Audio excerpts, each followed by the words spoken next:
বিসমিল্লাহির রহমানির রহিম। শুনুন, আমাদের স্পষ্ট সিদ্ধান্ত, আমরা মসজিদ চাই, মসজিদ হোক। আমাদের মসজিদই হচ্ছে আমাদের প্রাণকেন্দ্র, আমাদের ইমানের প্রতিষ্ঠার জায়গা হচ্ছে মসজিদ। কিন্তু আমরা মসজিদের নামে, আমরা তার লাস্টের নামকরণে বাবরি চাই না। আমরা যেটা বলতে চেয়েছি যে বাবরি নামকরণ দিয়ে বেলডাঙ্গার মাটিতে বা মুর্শিদাবাদে মসজিদ হলে এই যে আমাদের কয়েক লক্ষ পরিযায়ী শ্রমিক বাইরে থাকছে, আমাদের আলেম ওলামা বাইরে যাতায়াত করতে হচ্ছে। 2025 সালের 6 ডিসেম্বরের পর থেকে আমাদের পরিযায়ী শ্রমিকদের প্রতি যে অত্যাচার বেড়েছে, তার একটা মূল কারণ হচ্ছে, বেশি কারণ হচ্ছে সেটা বাবরি মসজিদ করা। কাজে আমরা বলতে চাইছি যে ভারতবর্ষের পশ্চিমবঙ্গের মুর্শিদাবাদ জেলার যে বড় বড় আলেম সমাজ, তাদের সঙ্গে বসুন। তারা কি বলছেন আমার জানা মতে যে তারা এর বেশিরভাগ বিপক্ষে যাবেন, যে বলবেন তারাও আমার সঙ্গে সহমত হবেন যে মসজিদ হোক, কিন্তু বাবরি নামকরণে না হোক। অযোধ্যার ঝামেলাটা মুর্শিদাবাদে না আসুক, অযোধ্যার ঝামেলা অযোধ্যাতেই থাকুক।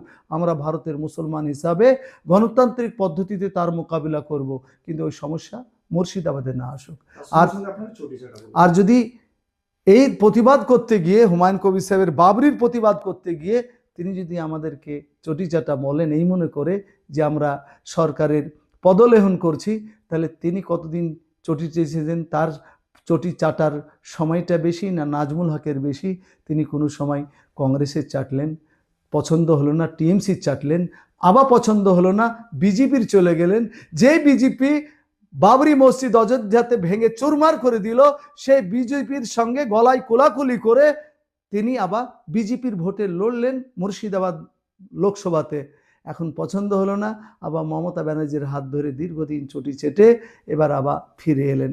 কাজী চটি চাটা কে বেশি, জনগণ হুমায়ুন বাবুকে জানিয়ে দিবে যে নাজমুল হক বেশি না উনি বেশি, জনগণই বিচার করবে। এই মুর্শিদাবাদেরই একজন আছে, চটি চেটে বেড়াচ্ছে। সে সরকারের কর্মচারী, একটা শিক্ষক, নাজমুল মুক্তি। তিনি আজও বেলডাঙ্গাতে এসছে চটি চাটতে।